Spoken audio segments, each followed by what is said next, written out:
پاکستان کا خفیہ اطلاعات پر افغانستان کے اندر آپریشن، حافظ گل بہادر سے تعلق رکھنے والے دہشت گرد گروپ کو نشانہ بنایا گیا۔ ترجمان دفتر خارجہ کے مطابق یہ گروپ کالعدم ٹی ٹی پی سے مل کر پاکستان میں حملے کرتا ہے۔ افغانستان میں بعض عناصر ٹی ٹی پی کی سرپرستی کر رہے ہیں۔ یہ کالعدم ٹی ٹی پی کو بطور پراکسی استعمال کر رہے ہیں۔ ٹی ٹی پی علاقائی امن اور سلامتی کے لیے اجتماعی خطرہ ہے۔ پاکستان افغان عوام کا بہت احترام کرتا ہے۔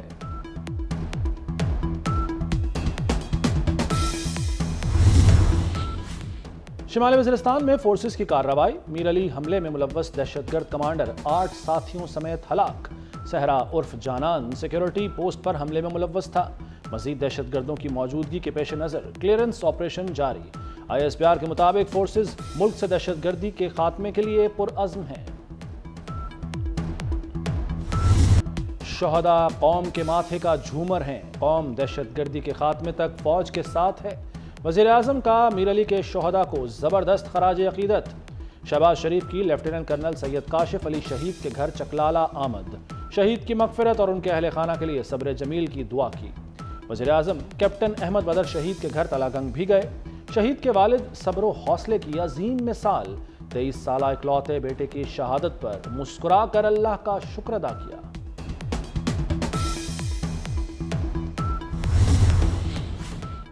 غیر قانونی مقیم افغان باشندوں کی ملک بدری کا فیصلہ، 15 اپریل سے پنجاب میں بڑے آپریشن کا پلان بن گیا۔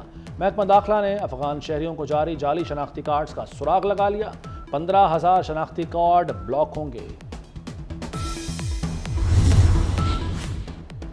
پی ایس ایل کا نیا چیمپئن کون ہوگا؟ اسلام آباد یونائیٹڈ اور ملتان سلطانز آمنے سامنے۔ ملتان سلطانز کا اسلام آباد یونائیٹڈ کو جیت کے لیے 160 رنز کا ہدف، عثمان خان 57 رنز بنا کر نمایاں رہے۔ افتخار احمد نے 32 رنز کی ناقابل شکست جارحانہ اننگز کھیلی۔ وزیر داخلہ اور chairman P C B Mohsin Naqvi نے بھی پی ایس ایل کا فائنل میچ دیکھا۔ محسن نقوی چیمپئنز ٹرافی کی میزبانی کے لیے پر امید، کہتے ہیں کراچی، لاہور اور پنڈی میں چیمپئنز ٹرافی کے میچ ہوں گے۔ سلیکشن کمیٹی کپتان سمیت ٹیم کے انتخاب میں بااختیار ہوگی۔ اسٹیڈیمز کو اسٹیٹ آف دی آرٹ بنوائیں گے۔ چیئرمین پی سی بی نے 4 ماہ میں 9,000 ڈومیسٹک میچ کرانے کا ہدف مقرر کر دیا۔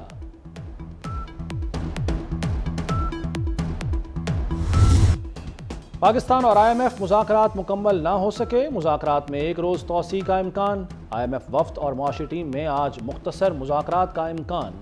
مذاکرات کی کامیابی پر سٹاف لیول معاہدہ ہوگا۔ آئی ایم ایف کے کہنے پر بجلی گیس کتنی اور مہنگی ہوگی؟ عوام کے صبر کو کب تک آزمائیں گے؟ نواز شریف نے وفاقی حکومت سے پوچھ لیا۔ کسانوں کو سولر پینل دیں، حکومت کا پیسہ اس پر خرچ ہونا چاہیے۔ نواز شریف کی مریم نواز کے ہمراہ متعدد اجلاسوں کی صدارت۔ 3 شہروں میں پائلٹ سیوک ایڈمنسٹریشن سینٹرز بنانے پر گفتگو۔ سیوک سینٹرز کو پرائز کنٹرول، پولیس کے اختیارات دینے کی تجویز۔ نواز شریف نے کہا پرائز کنٹرول کے لیے ٹھوس پالیسی لائی جائے۔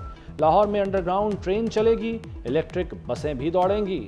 فیصل آباد سمیت 3 شہروں میں میٹرو بس چلے گی۔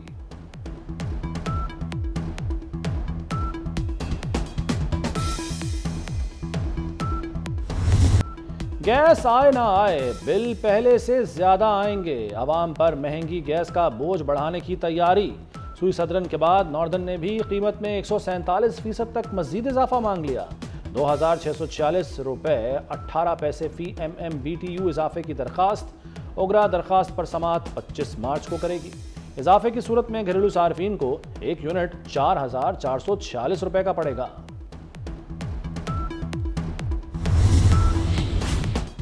اسٹیٹ بینک کا شرح سود 22% پر برقرار رکھنے کا اعلان۔ مرکزی بینک کے مطابق مہنگائی توقعات کے مطابق کم ہو رہی ہے۔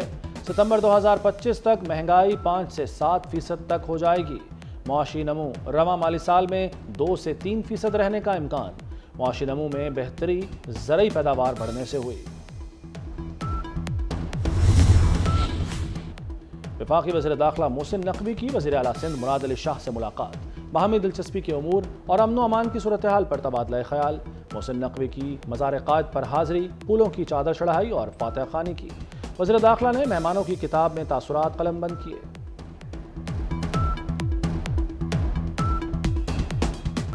اپوزیشن کے شور شرابے میں پنجاب کا 3 ماہ کے لیے 4,480 ارب کا بجٹ پیش۔ ترقیاتی کاموں کے لیے 655 ارب روپے مختص۔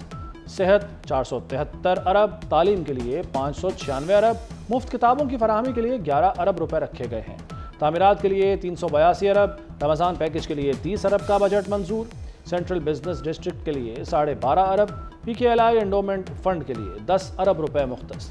وزیر خزانہ مصطفیٰ شجاع الرحمان نے بجٹ پیش کیا۔ اسرائیلی فوج کا غزہ کے الشفا اسپتال پر ایک اور حملہ، اسپتال کے اندر فائرنگ، متعدد فلسطینی شہید اور زخمی ہو گئے۔ آپریشن میں ڈرونز، ٹینک اور زمینی فوج شریک۔ اسپتال کے سرجیکل کمپلیکس میں آگ بھڑک اٹھی، صہیونی فوجیوں کا پناہ گزینوں کو اسپتال خالی کرنے کا حکم۔ اسپتال میں زخمیوں اور مریضوں سمیت 30,000 افراد موجود ہیں۔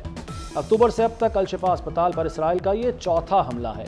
اسرائیلی جنگی کابینہ نے غزہ میں رفع آپریشن کی منظوری بھی دے دی۔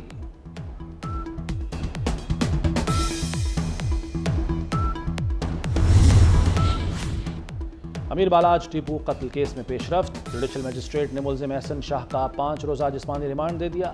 پولیس نے احسن شاہ کو ملزم قرار دے کر باقاعدہ گرفتاری ڈال دی۔ امیر بالاج کے قتل میں مخبری کرنے کا الزام ہے۔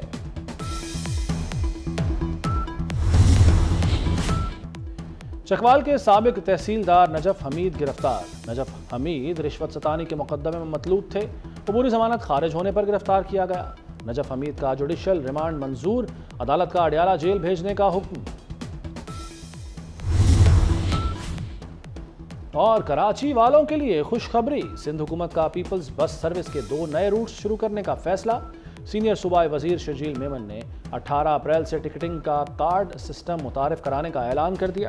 کہا عید کے بعد الیکٹرک بسوں کے 2 نئے روٹ شروع ہوں گے، پنک بس سروس کی بسوں کی تعداد میں اضافہ کیا جائے گا۔